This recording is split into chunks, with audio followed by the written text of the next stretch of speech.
আমি ভেবেছিলাম ভালোবাসা মানে মুক্তি, কোনো বাঁধন নয়। আমি বিমলাকে কোনোদিন কোনো কিছু থেকে আটকাইনি। ভেবেছিলাম মুক্ত আকাশই ওর ডানা হবে, আর সেই ডানাই হবে আমার গল্প। কিন্তু ভেবে দেখিনি সেই মুক্তি আমার জীবনের সব থেকে বড় কাল হয়ে দাঁড়াবে।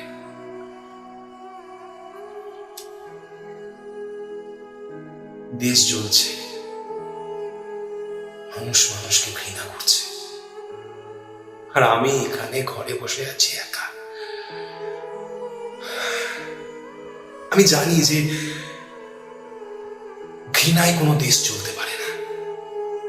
ভালোবাসাই একমাত্র উপায় কোনো দেশকে টিকিয়ে রাখার জন্য। ভালোবাসাই মনুষ্যত্ব, ভালোবাসাই হচ্ছে মানবতা।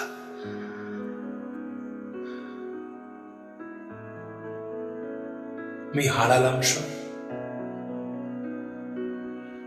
কিন্তু আমি মনে করি যে ভালোবাসা কোনো ঘরের নয়,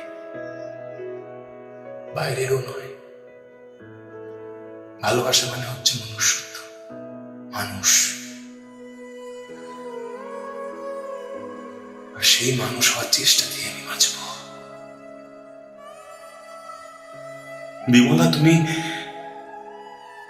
তুমি বাইরে থাকো, আমি ঘরে থাকছি।